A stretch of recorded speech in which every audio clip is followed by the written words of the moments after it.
என் தேவேந்திரகுல வேளாளர் சமுதாய உறவுகளுக்கும் தமிழ் சமூக உறவுகளுக்கும் என்னுடைய முதற்கண் வணக்கம்.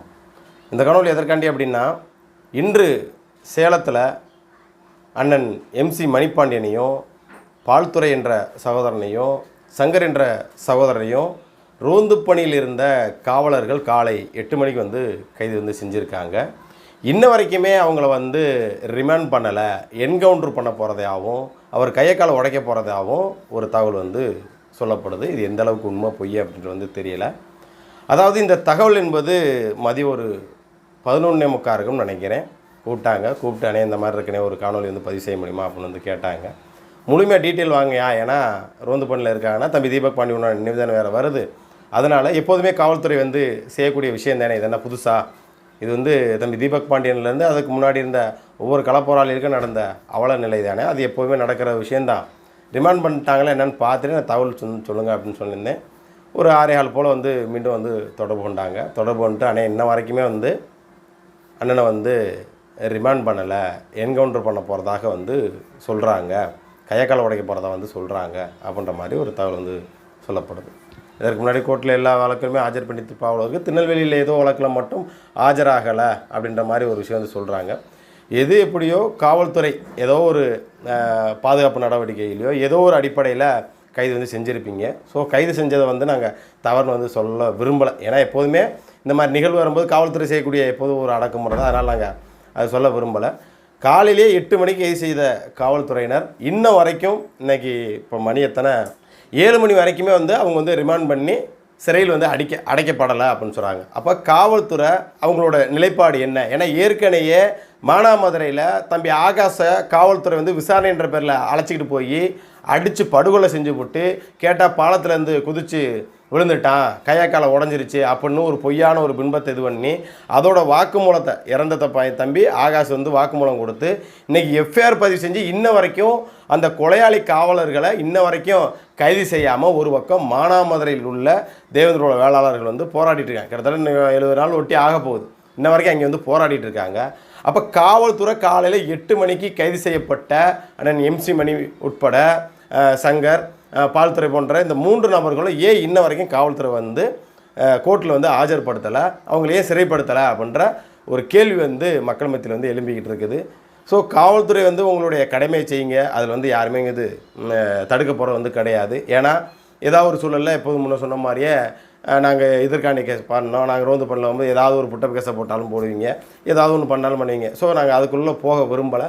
ஸோ நான் காலை 8 மணிக்கு கைது பண்ண காவல்துறை இன்ன வரைக்கும் ஏன் அவங்கள சிறைப்படுத்தலை, கோர்ட்டிலேயே ஆஜர்படுத்தலை அப்படின்றத இங்கே ஒரு கேள்வியாக வந்தது.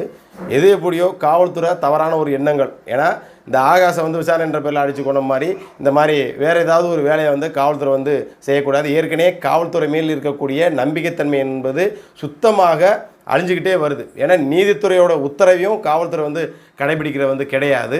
ஏன்னா அதன் அடிப்படையில் தான் இன்ன வரைக்குமே அந்த கொலை குற்றவாளிகளை கைது செய்யணும் அப்படின்னு சொல்லியும் நீதிமன்றத்தை மதிக்காமல் இன்ன வரைக்கும் காலாவாசம் கேட்டு காவல்துறை போய்கிட்டே இருக்காங்க. ஸோ அது போன்ற அசம்பாவிதம் இங்கே அண்ணன் MC மணிப்பாண்டியனுக்கோ இல்லை சங்கருக்கோ இல்லை பால்துறை போன்ற சகோதரருக்கோ யாருக்கும் நடந்துடக்கூடாது அப்படின்ற அடிப்படையில் தான் சொல்கிறோம். ஸோ குற்றம் யார் செய்தாலும் அவங்க தண்டிக்கப்படணும், அதில் மாற்றுக்கிறது ஆனால் காவல்துறை இடித்து துன்புறுத்தி படுகொலை செய்வதோ அது போன்ற நிலைகள் இருக்கக்கூடாது. இந்த என்கவுண்டர் இப்போ என்ன இல்லை ஒன்று இது இல்லைனா என்கவுண்டர் தப்பிக்க ஓட முயற்சி செஞ்சான் அதனால் சுட்டோம், ஏன்னா அவர் மீது ஏற்கனவே வழக்கு இருக்குது அப்படின்ற மாதிரி அந்த மாதிரி விஷயங்கள் எதுவும் நடந்துடக்கூடாது அப்படின்ற அடிப்படையில் தான் இந்த காணொலி பதிவு செஞ்சோம். ஸோ காவல்துறைக்கு மக்கள் வைக்கக்கூடிய கோரிக்கை என்ன அப்படின்னு பார்த்தீங்கன்னா, அவரை கோர்ட்டில் ஆஜர்படுத்தி அவரை சிறைப்படுத்துங்க அப்படின்னு தான் மக்களுடைய ஒரு கேள்வியாக இருக்குது.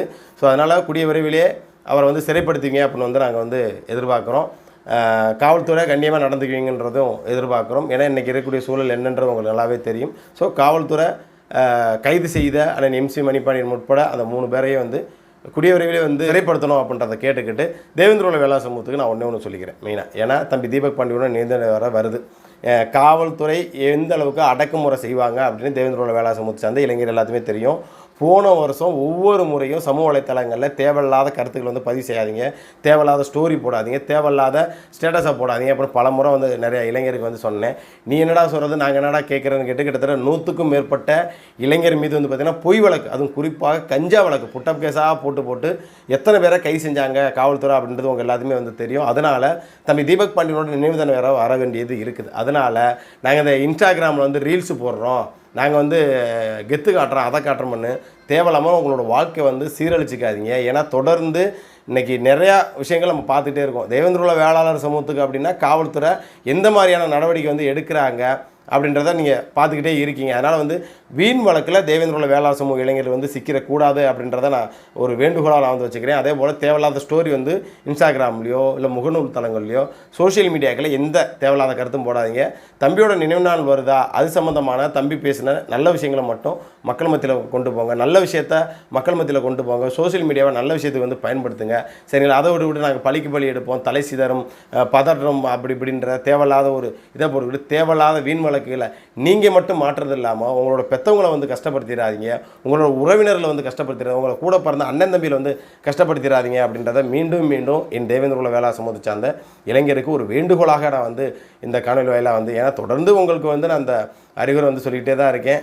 ஏன்னா ஏதாவது ஒரு இடத்துல அண்ணே இந்த மாதிரி ஒரு ஸ்டோரியை போட்டால் அந்த மாதிரி கைது செஞ்சு கொண்டு போயிட்டாங்கண்ணே அப்படின்னு உங்களோட உறவினர் யாராவது தொடர்பு கொண்டு சொல்லும்போது ரொம்ப மனசுக்கு வருத்தமாக இருக்குது. அப்போ ஒரு விஷயம் இந்த மாதிரி நடக்கக்கூடாது அப்படின்னு தான் நம்ம இளைஞருக்கு வந்து சொல்கிறோம். ஆனால் அதை புரிஞ்சிக்காமல் மறுபடியும் இப்படி பண்ணுறாங்களே அப்படின்ற ஒரு மிகப்பெரிய ஒரு வருத்தம் வந்து இருக்குது. ஸோ என் தேவேந்திர குல வேளாளர் சமூகத்தை சார்ந்த இளைஞர்கள் வந்து தேவையில்லாத வழக்குகளில் பொய் வழக்குகளில் சிக்கிடக்கூடாது அப்படின்ற அடிப்படையில் தான் ஒவ்வொரு முறையும் வந்து உங்களுக்கு வந்து நான் அறிவுரை சொல்லிக்கிட்டே இருக்கேன்.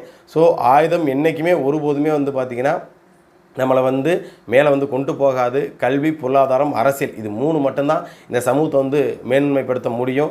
ஏன்னா எத்தனை பேர் சமூகத்துக்காண்டி கத்தி எடுத்த களப்போராளிகள் வந்து பார்த்திங்கன்னா இன்றைக்கி அவங்களோட வாழ்க்கை சின்னாபனமாகி இன்றைக்கி அவங்களோட வாழ்க்கையை தொலைச்சிட்டு நிம்மதி இல்லாத சாப்பாடு, நிம்மதி இல்லாத தூக்கம், ஒரு இடத்துல நிம்மதியாக தூங்க மாட்டாமல் காவல்துறை அடக்குமுறையினால் ஒவ்வொரு பக்கட்டும் இருக்கிறாங்க. சரியா? ஸோ அதுபோன்று ஒவ்வொருத்தரோட இனி வரக்கூடிய இளைஞர்களோட வாழ்க்கையும் இந்த மாதிரி கேள்விக்குறி ஆகிடக்கூடாது அப்படின்ற அடிப்படையில் தான் தேவையில்லாத ஸ்டோரியில் போடாதீங்க, தேவையில்லாத வழக்கில் வாங்காதீங்க, தேவையில்லாமல் ஆயுதம் தூக்காதீங்க அப்படின்னு தொடர்ந்து நம்ம இளைஞருக்கு வந்து நான் சொல்லிக்கிட்டே இருக்கேன். ஸோ இளைஞர்கள் புரிஞ்சுக்குவீங்க அப்படின்னு வந்து நான் நம்புகிறேன். சரிங்களா? காவல்துறையோட அடக்குமுறை எந்த ஆட்சி வந்தாலும் சரி, அது டிஎம்கே இருந்தாலும் சரி, ஏடிஎம்கே இருந்தாலும் சரி, இன்றைக்கி வந்துருக்கக்கூடிய டிவிகே இருந்தாலும் சரி, எந்த அரசியல் கட்சி வந்தாலும் தேவேந்திர குல வேளாளர் சமூகத்திற்கான அடக்குமுறையும் ஒடுக்குமுறையும் தொடர்ந்து அரங்கேறிக்கிட்டு தான் இருக்கும். இதற்கெல்லாம் ஒரே தீர்வு கல்வி, பொருளாதாரம், அரசியல். நம்ம பட்டியல் வெளியிடுற கோரிக்கை, இதை நோக்கி நம்ம வந்து முன்னெடுப்போம், அதை நோக்கி நம்ம பயணிப்போம் என்று சொல்லிக்கிட்டு மீண்டும் ஒருத்தர் காணொலியில் சந்திக்கிறேன். நன்றி.